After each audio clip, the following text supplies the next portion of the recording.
Hi guys, magandang araw po sa inyong lahat. Ito naman pong kaibigan nyo si Jake. Sa video natin ngayon, pag-usapan po natin ano ba ang tinatawag na impeachment. At bakit kailangan natin ang impeachment dito sa ating bansa, sa Pilipinas. Before tayo guys magsimula, magpapasalamat muna po ako sa inyong mga suporta, panonood, at pag-like, pag-comment, kahit paano may kumukomentan po sa ating mga vlog regarding about politics. I really appreciate guys sa inyong panonood at suporta. Ito po ay base lang po sa aking experience at saka pananaliksik, research regarding sa impeachment po. Hindi po ako isang lawyer po. No? Isa lang po akong maliit na content creator dito sa Pilipinas. So, ang inyong pag-subscribe, pag-subaybay ay malaking bagay na po sa akin. So, kung bago lang kayo sa channel ko at gusto nyong video nito, paki-like lang po guys, share, and huwag kalimutan mag-subscribe. Ano ba ang impeachment, no?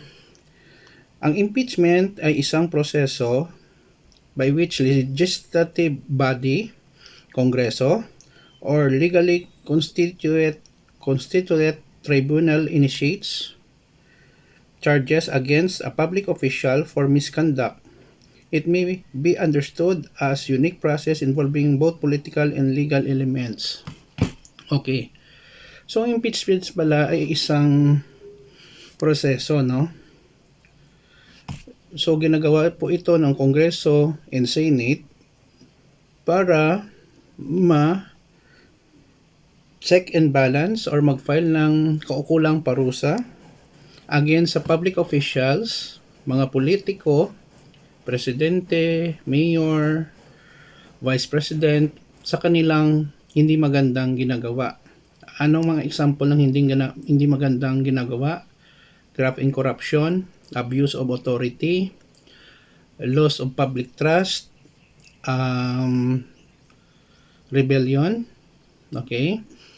So, ang impeachment pala ay hindi siya masama in a sense na para may check and balance din sa mga ginagawa no ng ating public official, accountability kumbaga.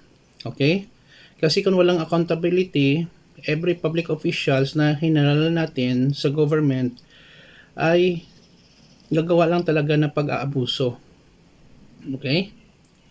So, pero dapat natin tandaan, hindi natin madaling ma-impeach ang isang public official without proper due process. Ito nga ang tinatawag na impeachment sa Kongreso at saka sa Senate. At may final say pa rin ito ang Supreme Court kung may mga criminal charges na ipapataw sa public official. Kasi ano din sila hinalal sila ng publiko.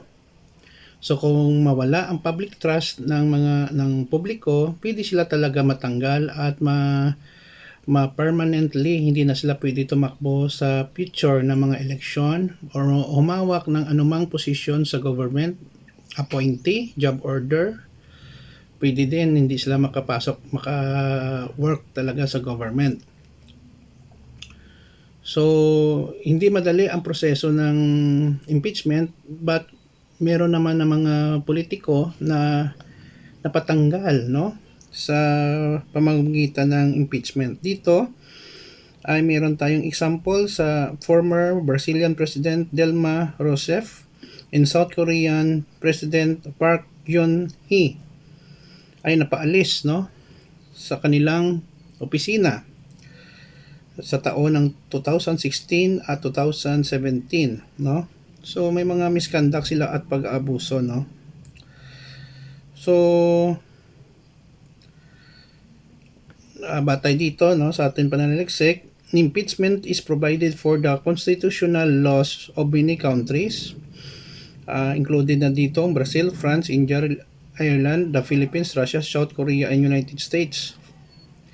It is distinct from the motion of no confidence procedure available in some countries, whereby a motion of censure can be used to remove government and its minister from office. Such procedure is not applicable in countries with presidential forms of government like United States, no?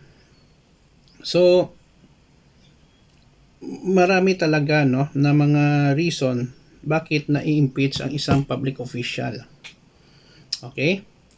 Kasi dito sa Philippines, kung nasa politics ka, parang artista ka na rin eh. And then parang ayaw mo na rin umalis sa posisyon. Okay? Kasi may mga corruption, may pera sa politics eh. Maliban lang daw sa mga honest na mga public officials natin. Meron pa naman.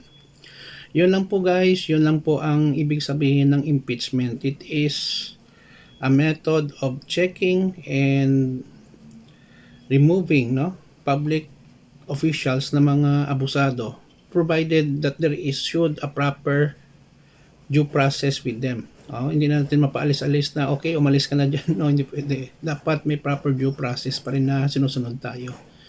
Yun lang po guys, sana po may natutunan po kayo. Ako rin marami din akong natutunan everyday sa atin mga topics. Kung gusto nyong video guys, paki-like lang po, share, and huwag kalimutang mag-subscribe guys. Mahal ko kayo. Until sa susunod na video guys, please like, share, and subscribe sa channel natin. Bye bye, ingat po tayo palagi.